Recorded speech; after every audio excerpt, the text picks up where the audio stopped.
Hello and welcome to ITV News Meridian. Tonight's headlines here in the southeast. Weeks after Southern Water was fined £90 million for pollution breaches, thousands of litres of sewage spill onto a beach in Sussex, closing it to visitors. A man is jailed after he killed 9 cats and injured 7 others in the streets and lanes around Brighton. Also this Friday evening, what would it take to make you swap your car for a bike or even walk instead? Here on the Kent coast, they've got an idea.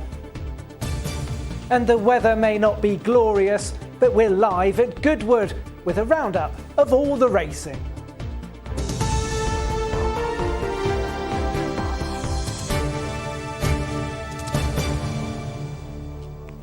Good evening. A major sewage spill on the Sussex coast has closed a beach near St Leonard's. Southern Water say they've now sealed the leak, but Hastings Council say they want guarantees it will not happen again. It happened at Bulverhythe between Hastings and Bexhill-on-Sea. It's reported a major pipe burst and at one point more than 540 litres per second of foul water and sewage was released onto the local beach. As Tom Savides now reports, the incident comes just weeks after Southern Water received a record-breaking £90 million fine for polluting beaches in North Kent. Engineers have spent the day repairing a sewage pipe that burst next to beach huts just a few metres from the sea in St Leonard's. To prevent major flooding of nearby homes, Southern Water released the waste, closing the beach at Bulverhythe. Officials from Hastings Council have been assessing the damage. They want answers. We take any major incident like this really seriously, and obviously once we've got it cleaned up, once we've got the beach open again, we'll be sitting down with both the Environment Agency and Southern Water and asking them some searching questions, because we want some guarantees that this isn't going to happen again. It comes just weeks after Southern Water was fined a record-breaking £90 million for thousands of illegal discharges of sewage which polluted rivers and coastal waters across Kent and Sussex. No pollution is acceptable to us or our customers. We're very sorry this has happened. We stopped the release this morning at 9 o'clock that went on to Bulverhythe Beach following the burst sewer pipe. Our priority now is to ensure that harm to the environment is minimised before we start that repair. This latest release of untreated sewage was taken after discussions with the Environment Agency and Hastings Council. But by doing so, the local environment will have been polluted. Tankers have been queuing up to take away the sewage, but some will have leaked onto the beach and into the sea. Contractors have located the burst main, but as you can see behind me, this area is likely to be sealed off for at least 3 to 4 days, and that's to allow for a clean-up operation to take place. The impact of this major sewage leak isn't yet known, but people are being urged to keep off the beach and out of the sea until the area has been cleaned. Tom Savides, ITV News, St Leonard's. In other news tonight, Kent Police are being investigated by the Independent Office for Police Conduct after a 43-year-old woman died while in custody in Tonbridge. It's reported the woman was struggling to breathe, and despite efforts to save her, she was pronounced dead at the scene. Improvements have been made at a hospital trust in Kent following an inspection by the Care Quality Commission. It says Medway NHS Foundation Trust still has more work to do, and it's still being rated as requires improvement. But staff have been congratulated for addressing issues identified in the previous inspection. Operation Brock will be removed from the M20 this weekend as the risk of disruption has now reduced. The motorway will be closed on Saturday night so the barriers can be moved back to the hard shoulder, but authorities say the scheme will be used again if it's needed. Ancient artefacts which were smuggled into the UK have been returned to Bulgaria after an investigation by Kent Police. The items, including coins, pendants and brooches, are estimated to be worth over £75,000. They were discovered in a lorry in Dover last year. The driver has been jailed for 2 years. A security guard and former Royal Navy gunner who served in Northern Ireland and Iraq was jailed today for more than 5 years for killing people's pets. Steve Bouquet killed at least 9 cats in Brighton over a period of at least 8 months. Some of their owners spoke today of their anguish. Here's Andy Dickinson. Former security guard and Royal Navy seaman Steve Bouquet carried out an 8-month campaign of brutal knife attacks on cats in Brighton. The 54-year-old stabbed at least 16 of the pets and potentially many more, police have said.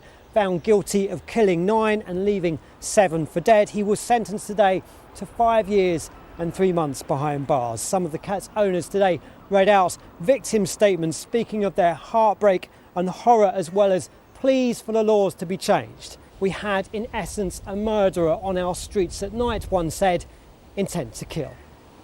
It's shocking, absolutely shocking that a human being can do that to another man. I still can't comprehend it. The suffering and knowing how much that animal suffered has been impacted hugely, immensely on us as a family. There was no remorse whatsoever.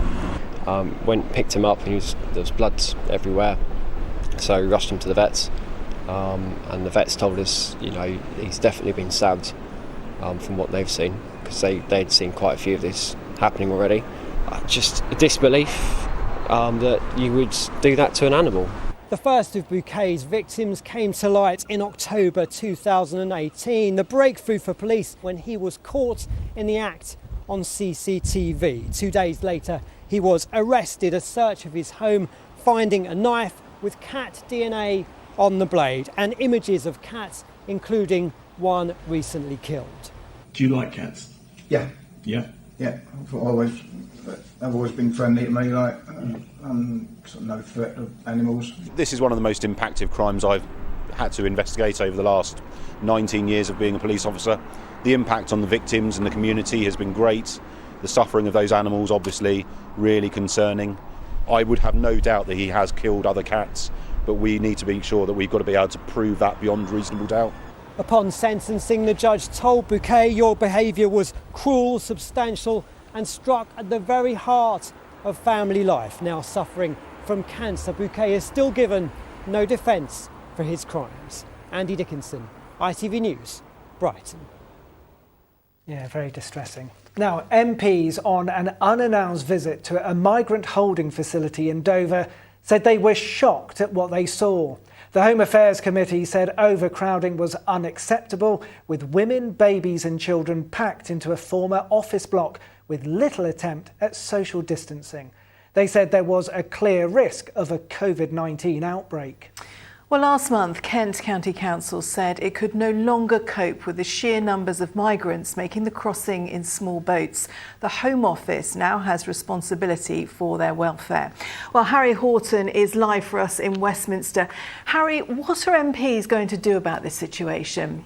Yeah, well, MPs from the Home Affairs Select Committee have written to the Home Secretary, Priti Patel, describing what they say are serious concerns about shocking conditions they discovered at this migrant centre. The chair of the committee, Yvette Cooper, said that the holding area for migrants was wholly inappropriate. MPs said that migrants were only supposed to be held there for up to 24 hours. Instead, they said migrants were being held for far longer than that, possibly illegally.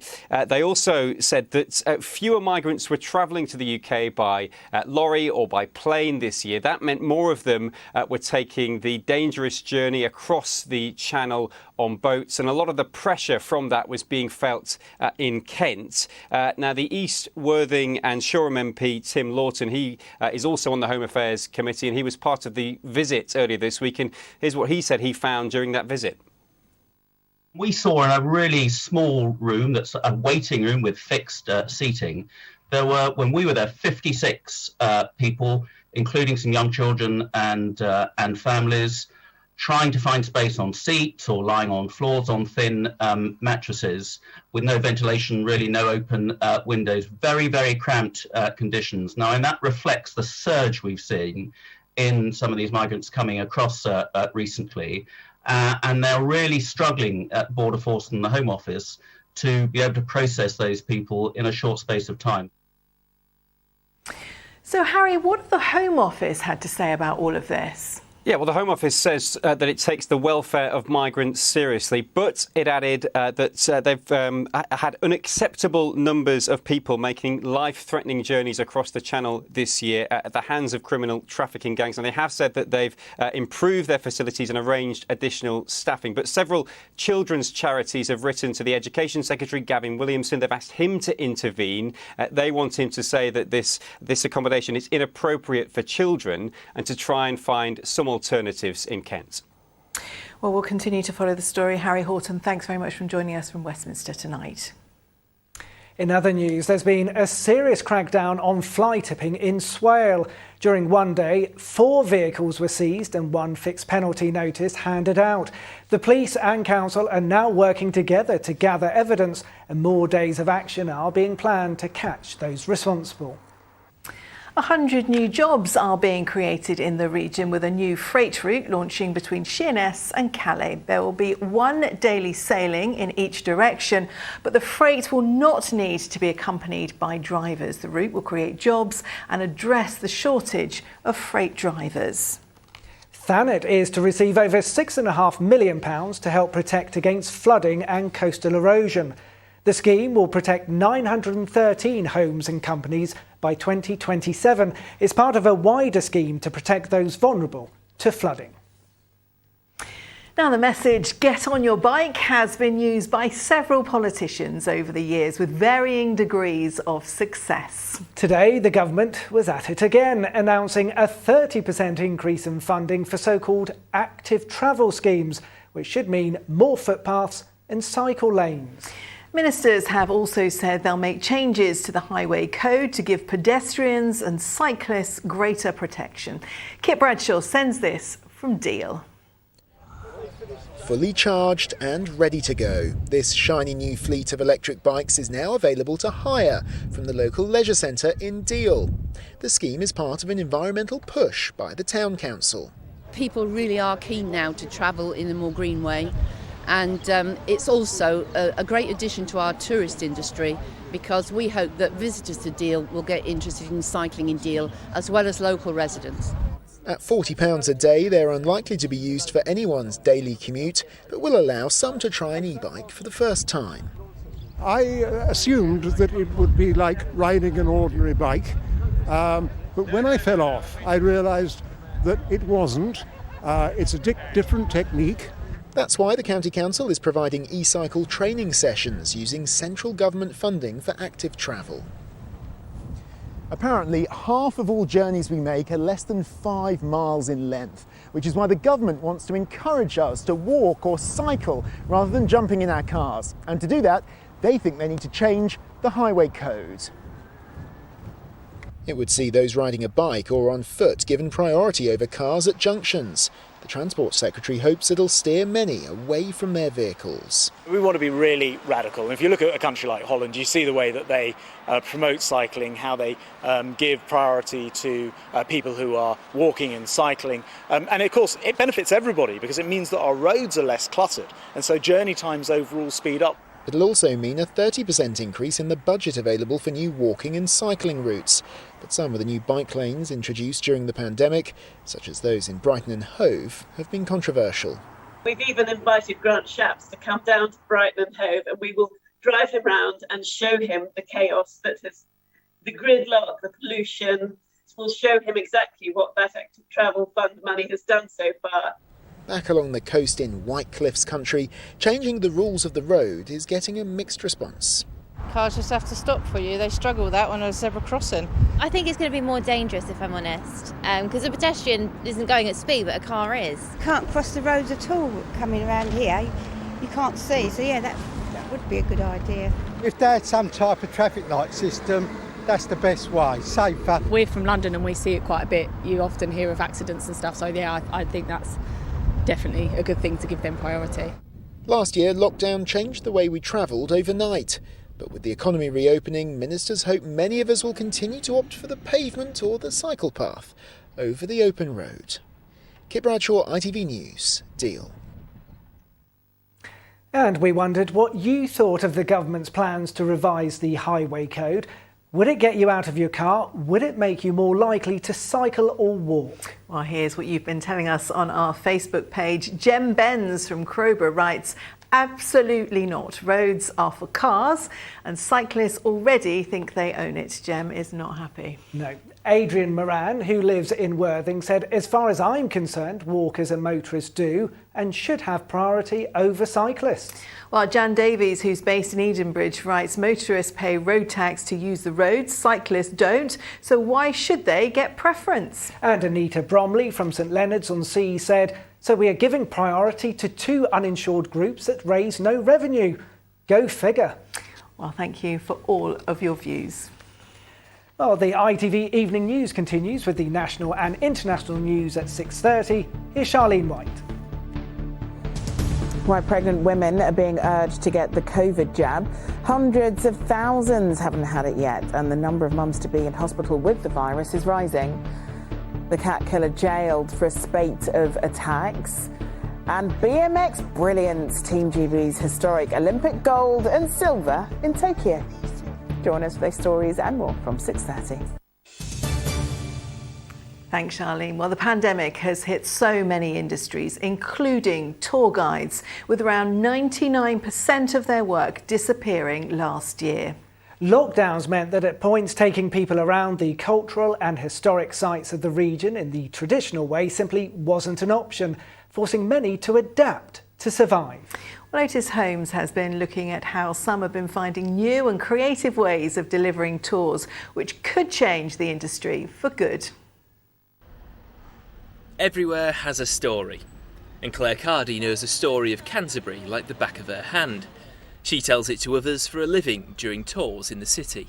During the pandemic, obviously when everything went into lockdown, our tours completely ceased. And the beginning of the lockdown, we did nothing at all. We had a slow recovery last summer, which was really encouraging, but our overseas visitors have completely disappeared. In 2020, work for guides all but ground to a halt, with tourism from overseas collapsing, lockdowns and social distancing. The Institute of Tourist Guiding says it fell by 99%. There are some guides who found it financially very, very trying, but also mentally in that respect. So we did a survey earlier this year and found the fallout from the pandemic was perhaps in a way worse than we thought. But they have risen to the occasion. There is something which we now was around before, but has come to the fore, virtual tours. If you aren't quite ready to venture out again, it means you can still take in the sights of somewhere like London from the comfort of your home. Well, what I've got here is a smartphone and a gimbal, and this allows me to broadcast live from the streets of London, and here we are outside the Spitalfields Market, and I can communicate to the world through this simple device. We're outside the Jewish soup kitchen. Anthony's been a tour guide for 2 years.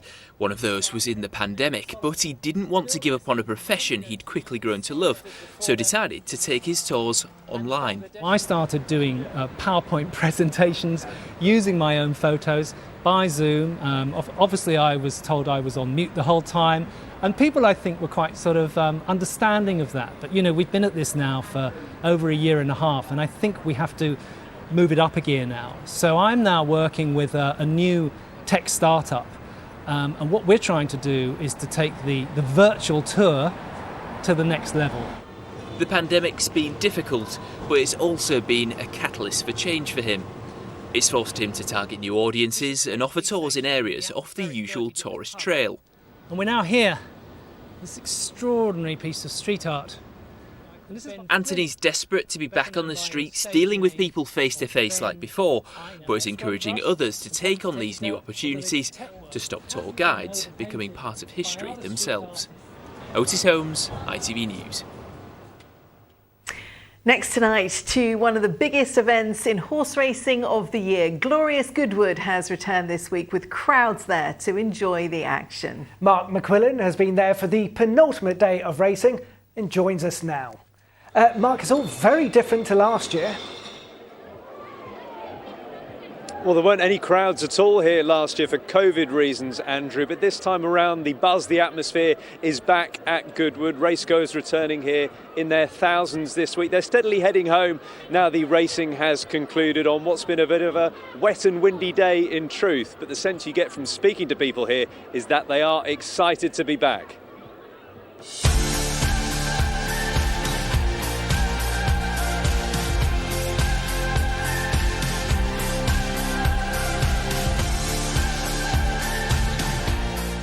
After missing out last year, the crowds that have returned were always going to enjoy soaking up the Goodwood atmosphere once again.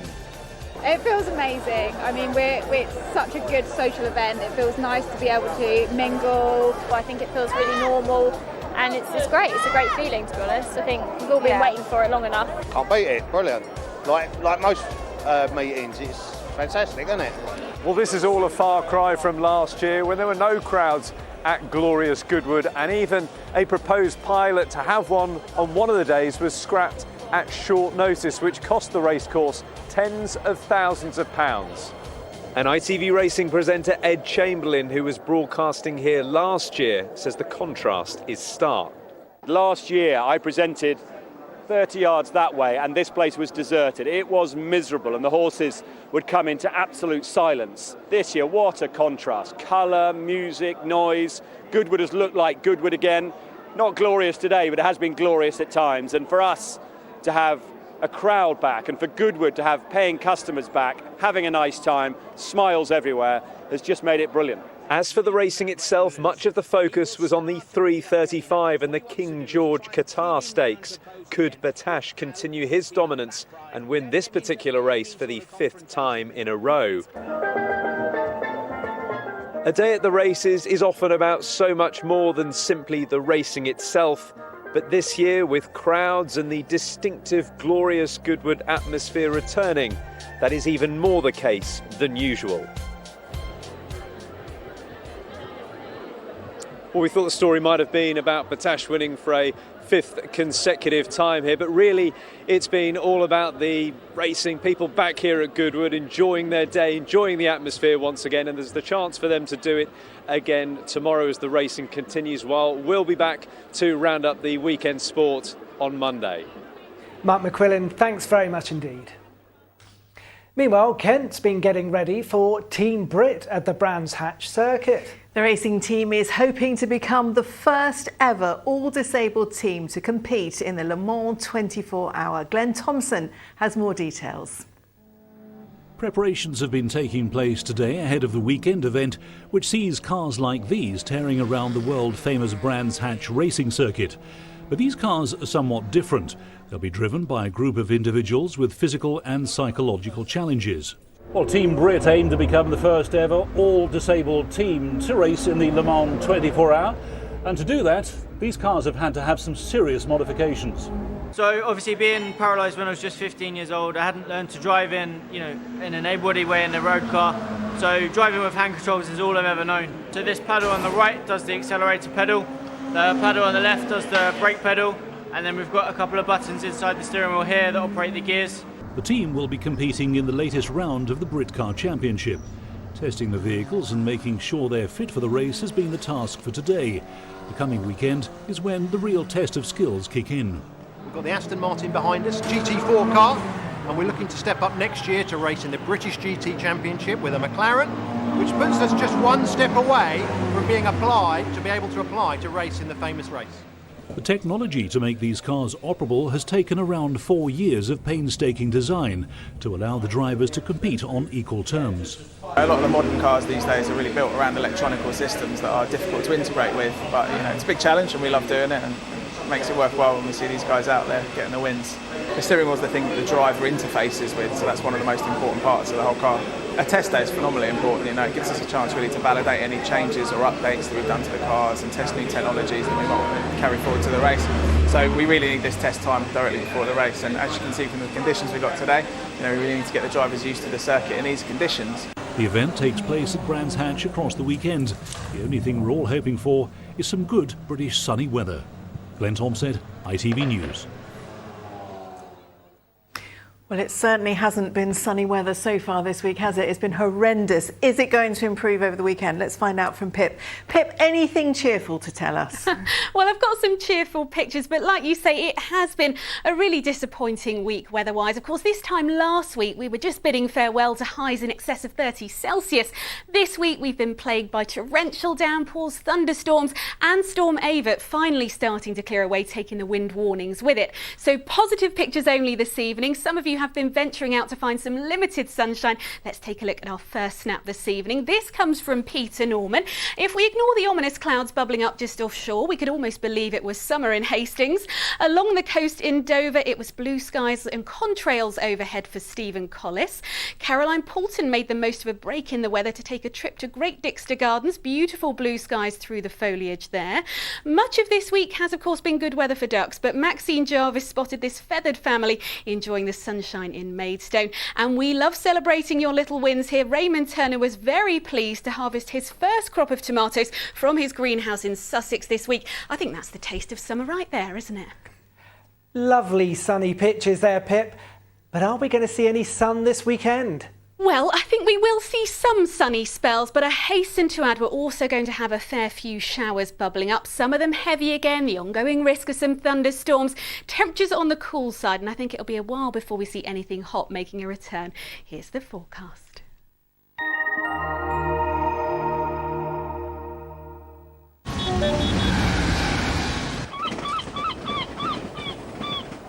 Great Western Railway sponsors the ITV Meridian weather.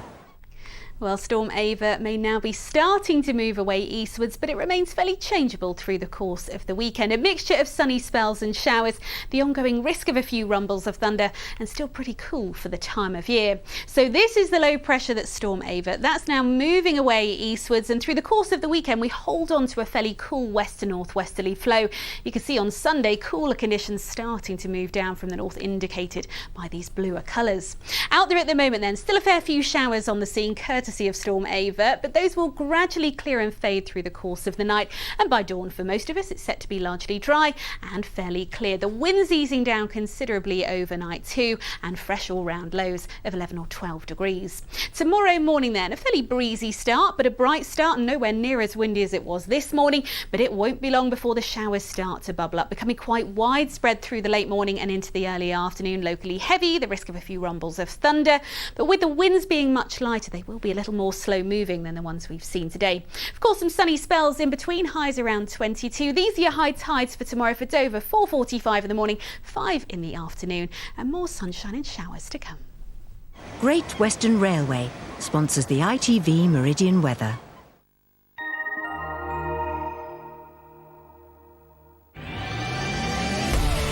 Hello, summer.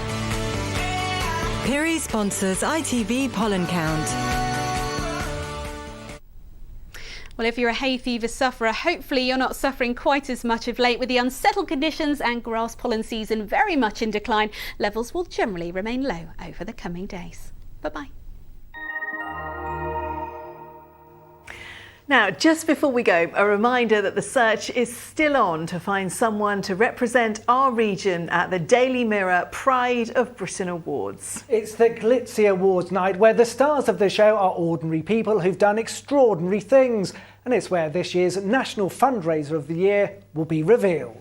So if you know someone who should be named our regional fundraiser and be in with a chance of getting that national title, why don't you let us know? Winners must be aged 16 or over, and entries for individuals only will be considered.